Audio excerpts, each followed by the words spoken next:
ওম শাম শনিশ্চরায় নমঃ। প্রিয় ভক্তবৃন্দগণ, আজ শনিবারে শনিদেবকে প্রসন্ন করতে, তার বক্র দৃষ্টি এড়াতে এবং তার কৃপা দৃষ্টি লাভ করতে শ্রবণ করুন এই শক্তিশালী শনিদেবের পৌরাণিক মন্ত্র। শাস্ত্রে বলা রয়েছে এই মন্ত্রটি অত্যন্ত শক্তিশালী। বহু যুগ ধরে এই মন্ত্রটি পাঠ করে এবং শ্রবণ করে অনেক ভক্তরাই তাদের জীবনের সমস্ত দুঃখ কষ্ট আজ দূর করে এসেছেন। আপনিও যদি আপনার জীবনে সমস্ত দুঃখ দুর্দশা কাটিয়ে উঠে জীবনে সুখ লাভ করতে চান, তাহলে এই মন্ত্রটিকে আজ এড়িয়ে না গিয়ে এই মন্ত্রটি সম্পূর্ণ শোনবার চেষ্টা করবেন। এতে শনি মহারাজ অত্যন্ত প্রসন্ন হয়ে থাকেন। এবং বন্ধুগণ, এই মন্ত্রের আরও একটি উপকারিতা রয়েছে, তা হলো আপনি যদি নিজের অজান্তে কোনো পাপ কাজ করে ফেলেছেন, সেই কাজের জন্য আপনি খুবই চিন্তিত, দুশ্চিন্তা আপনার পিছু ছাড়ছে না, সেই অজানা পাপ থেকেও আপনি মুক্তি পাবেন শুধুমাত্র এই মন্ত্রটি শ্রবণের ফলে।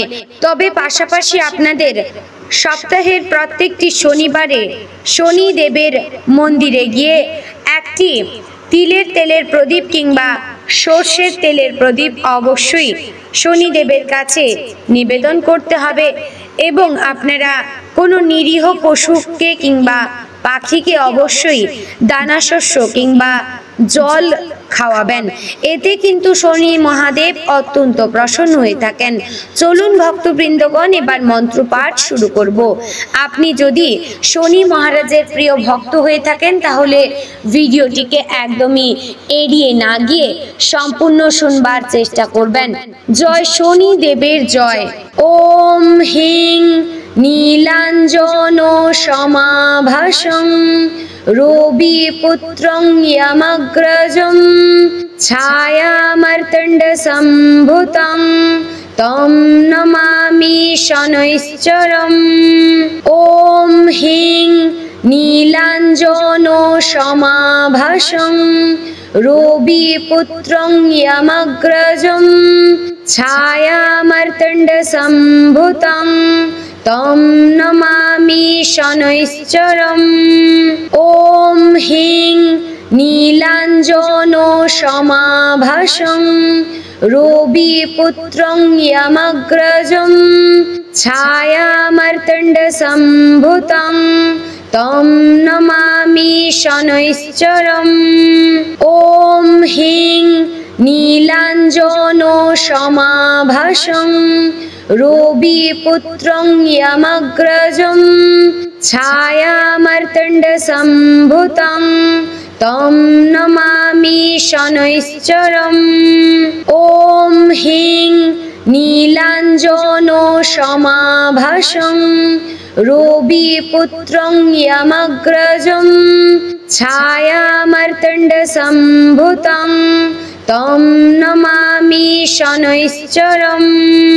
ওম হিং নীলাঞ্জন সমাভাসং রবি পুত্রং যমগ্রজং ছায়ামার্তণ্ড সম্ভুতং তম নমামি শনৈশ্চরম।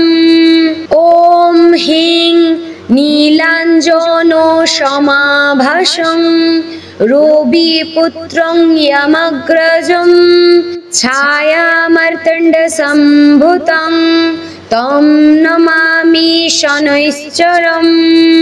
ওম হিং নীলাঞ্জন সমাভাসং রবি পুত্রং যমগ্রজং ছায়ামার্তণ্ড সম্ভুতং তম নমামি শনৈশ্চরম।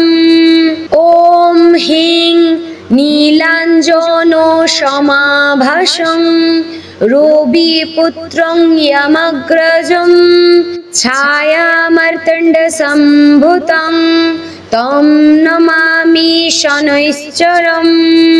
ওম হিং নীলাঞ্জন সমাভাসং रविपुत्रं यमग्रजं छायामार्तण्डसम्भूतं तं नमामि शनैश्चरम्।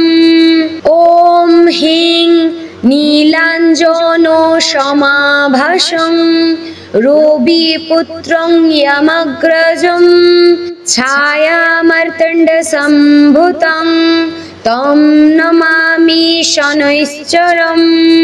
ॐ ह्रीं नीलाञ्जनो समाभासं रविपुत्रं यमग्रजं छायामार्तण्डसम्भूतं तं नमामि शनैश्चरम्। ॐ ह्रीं नीलाञ्जनो समाभासं रविपुत्रं यमग्रजं छायामार्तण्डसम्भूतं तं नमामि शनैश्चरम्।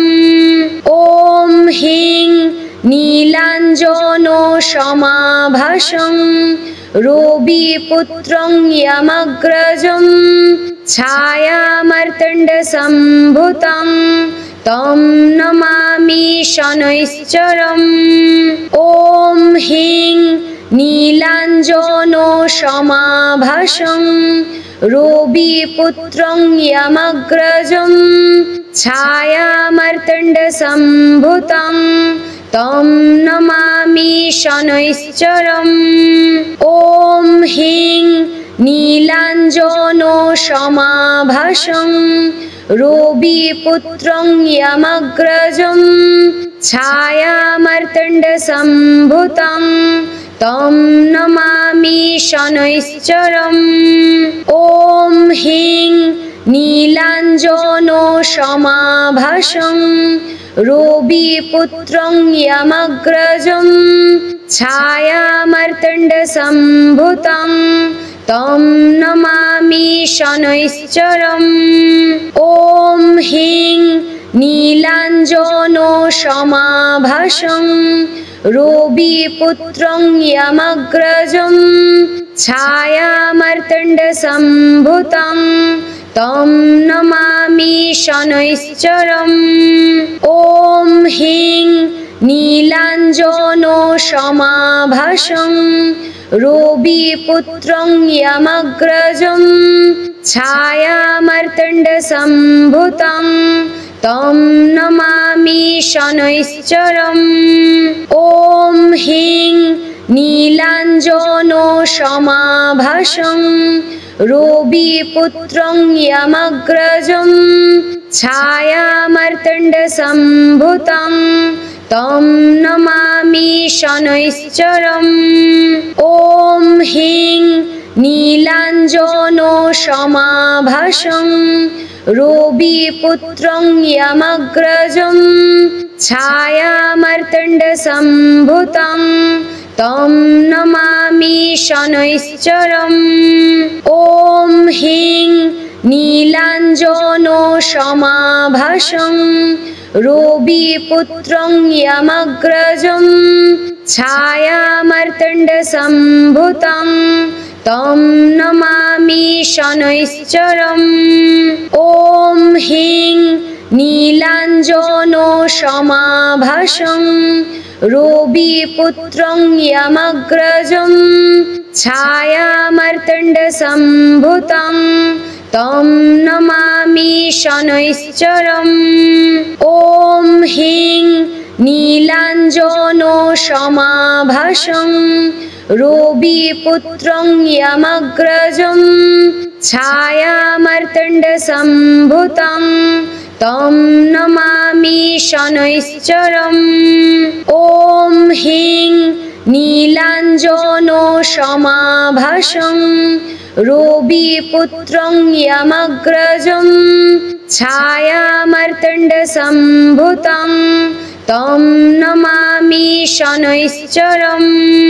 ॐ ह्रीं नीलाञ्जनो समाभासं रविपुत्रं यमग्रजं छायामार्तण्डसम्भूतं तं नमामि शनैश्चरम्। ॐ ह्रीं नीलाञ्जनो समाभासं रविपुत्रं यमग्रजं छायामार्तण्डसम्भूतं तं नमामि शनैश्चरम्। ॐ ह्रीं नीलाञ्जनो समाभासं रविपुत्रं यमग्रजं छायामार्तण्डसम्भूतं तं नमामि शनैश्चरम्। ॐ ह्रीं नीलाञ्जनो समाभासं रविपुत्रं यमग्रजं छायामार्तण्डसम्भूतं तं नमामि शनैश्चरम्। ॐ ह्रीं नीलाञ्जनो समाभासं रविपुत्रं यमग्रजं छायामार्तण्डसम्भूतं तं नमामि शनैश्चरम्। ॐ ह्रीं नीलाञ्जनो समाभासं रविपुत्रं यमग्रजं छायामार्तण्डसम्भूतं तं नमामि शनैश्चरम्। ॐ ह्रीं नीलाञ्जनो समाभासं रविपुत्रं यमग्रजं छायामार्तण्डसम्भूतं तं नमामि शनैश्चरम्। ॐ ह्रीं नीलाञ्जनो समाभासं रविपुत्रं यमग्रजं छायामार्तण्डसम्भूतं तं नमामि शनैश्चरम्। ॐ ह्रीं नीलाञ्जनो समाभासं रविपुत्रं यमग्रजं छायामार्तण्डसम्भूतं तं नमामि शनैश्चरम्। ॐ ह्रीं नीलाञ्जनो समाभासं रविपुत्रं यमग्रजं छायामार्तण्डसम्भूतं तं नमामि शनैश्चरम्। ॐ ह्रीं नीलाञ्जनो समाभासं रविपुत्रं यमग्रजं छायामार्तण्डसम्भूतं तं नमामि शनैश्चरम्। ॐ ह्रीं नीलाञ्जनो समाभासं रविपुत्रं यमग्रजं छायामार्तण्डसम्भूतं तं नमामि शनैश्चरम्। ॐ ह्रीं नीलाञ्जनो समाभासं रविपुत्रं यमग्रजं छायामार्तण्डसम्भूतं तं नमामि शनैश्चरम्। ॐ ह्रीं नीलाञ्जनो समाभासं रविपुत्रं यमग्रजं छायामार्तण्डसम्भूतं तं नमामि शनैश्चरम्। ॐ ह्रीं नीलाञ्जनो समाभासं रविपुत्रं यमग्रजं छायामार्तण्डसम्भूतं तं नमामि शनैश्चरम्। ॐ ह्रीं नीलाञ्जनो समाभासं रविपुत्रं यमग्रजं छायामार्तण्डसम्भूतं तं नमामि शनैश्चरम्। ॐ ह्रीं नीलाञ्जनो समाभासं रविपुत्रं यमग्रजं छायामार्तण्डसम्भूतं तं नमामि शनैश्चरम्। ॐ ह्रीं नीलाञ्जनो समाभासं रविपुत्रं यमग्रजं छायामार्तण्डसम्भूतं तं नमामि शनैश्चरम्। ॐ ह्रीं नीलाञ्जनो समाभासं रविपुत्रं यमग्रजं छायामार्तण्डसम्भूतं तं नमामि शनैश्चरम्। ॐ ह्रीं नीलाञ्जनो समाभासं रविपुत्रं यमग्रजं छायामार्तण्डसम्भूतं तं नमामि शनैश्चरम्। ॐ ह्रीं नीलाञ्जनो समाभासं रविपुत्रं यमग्रजं छायामार्तण्डसम्भूतं तं नमामि शनैश्चरम्। ॐ ह्रीं नीलाञ्जनो समाभासं रविपुत्रं यमग्रजं छायामार्तण्डसम्भूतं तं नमामि शनैश्चरम्। ॐ ह्रीं नीलाञ्जनो समाभासं रविपुत्रं यमग्रजं छायामार्तण्डसम्भूतं तं नमामि शनैश्चरम्। ॐ ह्रीं नीलाञ्जनो समाभासं रविपुत्रं यमग्रजं छायामार्तण्डसम्भूतं तं नमामि शनैश्चरम्। ॐ ह्रीं नीलाञ्जनो समाभासं रविपुत्रं यमग्रजं छायामार्तण्डसम्भूतं तं नमामि शनैश्चरम्। ॐ ह्रीं नीलाञ्जनो समाभासं रविपुत्रं यमग्रजं छायामार्तण्डसम्भूतं तं नमामि शनैश्चरम्। ॐ ह्रीं नीलाञ्जनो समाभासं रविपुत्रं यमग्रजं छायामार्तण्डसम्भूतं तं नमामि शनैश्चरम्।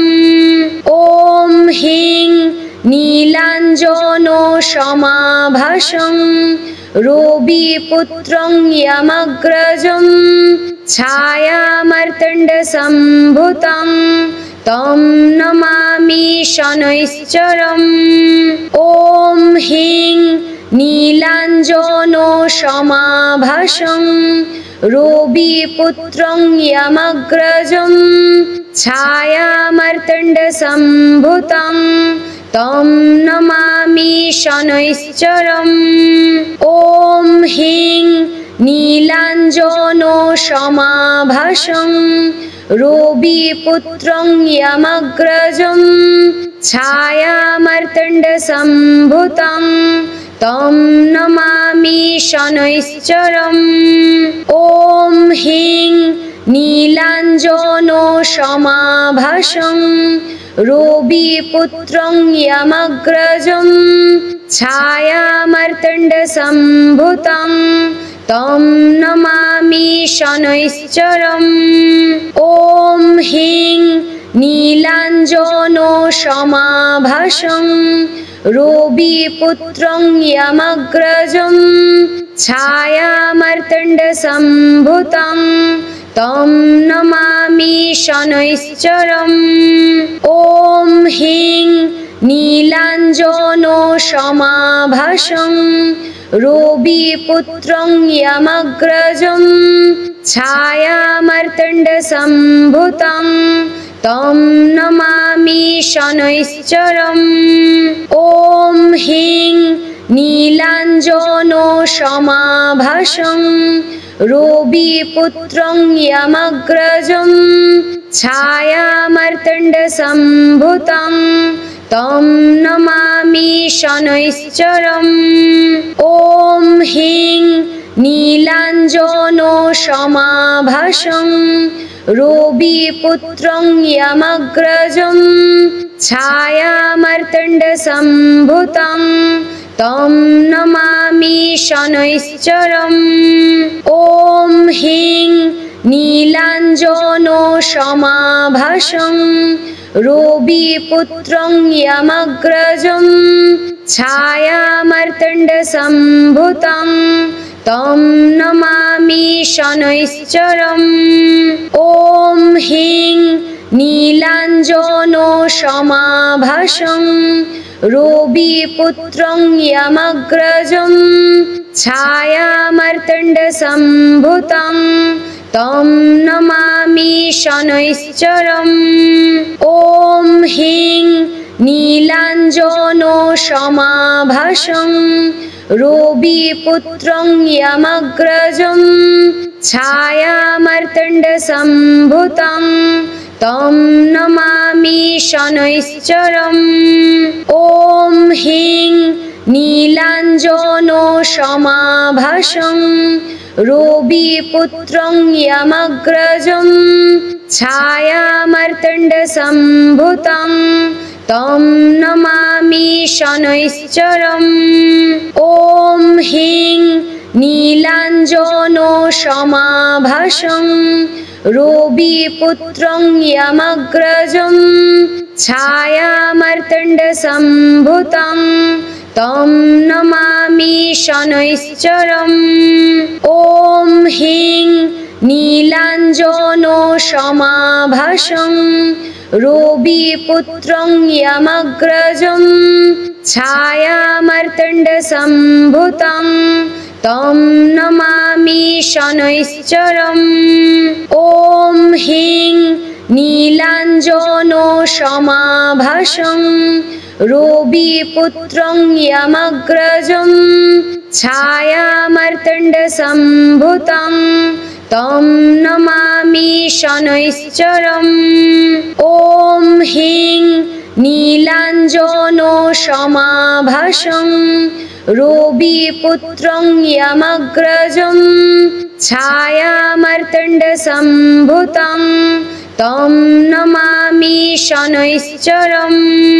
ॐ ह्रीं नीलाञ्जनो समाभासं रविपुत्रं यमग्रजं छायामार्तण्डसम्भूतं तं नमामि शनैश्चरम्।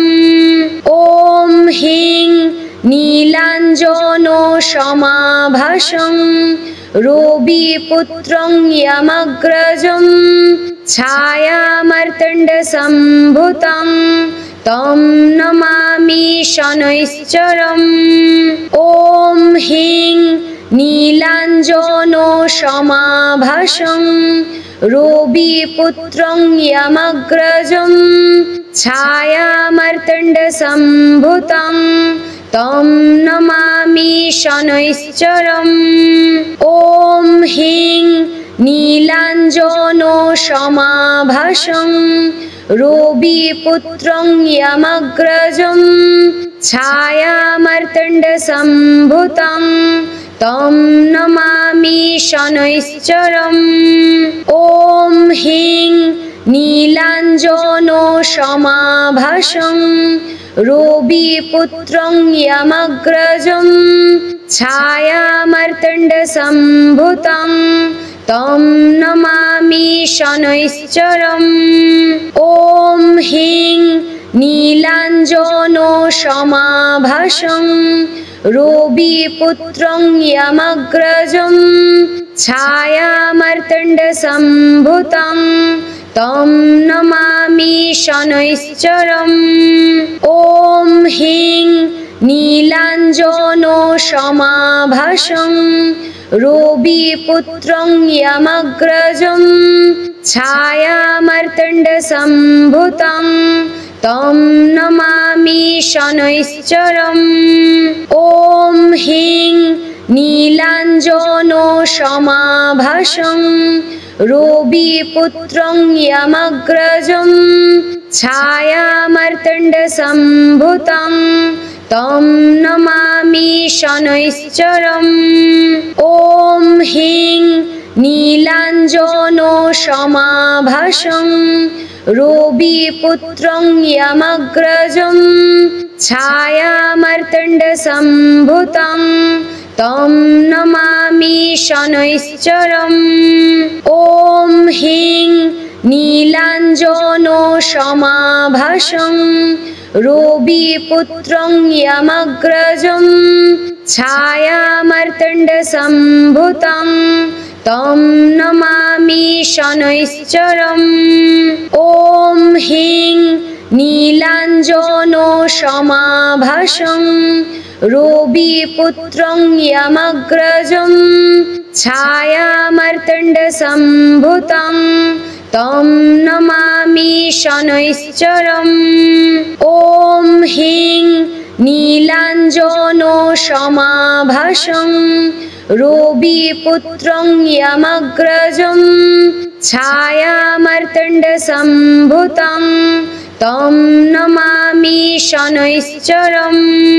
ॐ ह्रीं नीलाञ्जनो समाभासं रविपुत्रं यमग्रजं छायामार्तण्डसम्भूतं तं नमामि शनैश्चरम्। ॐ ह्रीं नीलाञ्जनो समाभासं रविपुत्रं यमग्रजं छायामार्तण्डसम्भूतं तं नमामि शनैश्चरम्। ॐ ह्रीं नीलाञ्जनो समाभासं रविपुत्रं यमग्रजं छायामार्तण्डसम्भूतं तं नमामि शनैश्चरम्।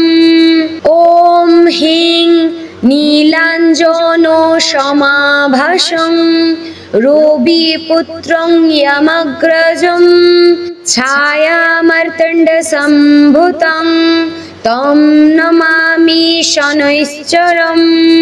ॐ ह्रीं नीलाञ्जनो समाभासं रविपुत्रं यमग्रजं छायामार्तण्डसम्भूतं तं नमामि शनैश्चरम्। ॐ ह्रीं नीलाञ्जनो समाभासं रविपुत्रं यमग्रजं छायामार्तण्डसम्भूतं तं नमामि शनैश्चरम्। ॐ ह्रीं नीलाञ्जनो समाभासं रविपुत्रं यमग्रजं छायामार्तण्डसम्भूतं तं नमामि शनैश्चरम्। ॐ ह्रीं नीलाञ्जनो समाभासं रविपुत्रं यमग्रजं छायामार्तण्डसम्भूतं तं नमामि शनैश्चरम्। ॐ ह्रीं नीलाञ्जनो समाभासं रविपुत्रं यमग्रजं छायामार्तण्डसम्भूतं तं नमामि शनैश्चरम्। ॐ ह्रीं नीलाञ्जनो समाभासं रविपुत्रं यमग्रजं छायामार्तण्डसम्भूतं तं नमामि शनैश्चरम्। ॐ ह्रीं नीलाञ्जनो समाभासं रविपुत्रं यमग्रजं छायामार्तण्डसम्भूतं तं नमामि शनैश्चरम्। ॐ ह्रीं नीलाञ्जनो समाभासं रविपुत्रं यमग्रजं छायामार्तण्डसम्भूतं तं नमामि शनैश्चरम्। ॐ ह्रीं नीलाञ्जनो समाभासं रविपुत्रं यमग्रजं छायामार्तण्डसम्भूतं तं नमामि शनैश्चरम्। ॐ ह्रीं नीलाञ्जनो समाभासं रविपुत्रं यमग्रजं छायामार्तण्डसम्भूतं तं नमामि शनैश्चरम्। ॐ ह्रीं नीलाञ्जनो समाभासं रविपुत्रं यमग्रजं छायामार्तण्डसम्भूतं तं नमामि शनैश्चरम्। ॐ ह्रीं नीलाञ्जनो समाभासं रविपुत्रं यमग्रजं छायामार्तण्डसम्भूतं तं नमामि शनैश्चरम्। ॐ ह्रीं नीलाञ्जनो समाभासं रविपुत्रं यमग्रजं छायामार्तण्डसम्भूतं तं नमामि शनैश्चरम्। ॐ ह्रीं नीलाञ्जनो समाभासं रविपुत्रं यमग्रजं छायामार्तण्डसम्भूतं तं नमामि शनैश्चरम्। ॐ ह्रीं नीलाञ्जनो समाभासं रविपुत्रं यमग्रजं छायामार्तण्डसम्भूतं तं नमामि शनैश्चरम्। ॐ ह्रीं नीलाञ्जनो समाभासं रविपुत्रं यमग्रजं छायामार्तण्डसम्भूतं तं नमामि शनैश्चरम्।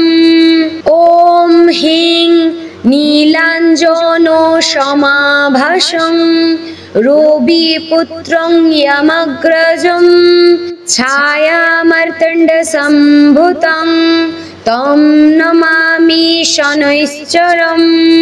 ॐ ह्रीं नीलाञ्जनो समाभासं रविपुत्रं यमग्रजं छायामार्तण्डसम्भूतं तं नमामि शनैश्चरम्। ॐ ह्रीं नीलाञ्जनो समाभासं रविपुत्रं यमग्रजं छायामार्तण्डसम्भूतं तं नमामि शनैश्चरम्। ॐ ह्रीं नीलाञ्जनो समाभासं रविपुत्रं यमग्रजं छायामार्तण्डसम्भूतं तं नमामि शनैश्चरम्। ॐ ह्रीं नीलाञ्जनो समाभासं रविपुत्रं यमग्रजं छायामार्तण्डसम्भूतं तं नमामि शनैश्चरम्। ॐ ह्रीं नीलाञ्जनो समाभासं रविपुत्रं यमग्रजं छायामार्तण्डसम्भूतं तं नमामि शनैश्चरम्।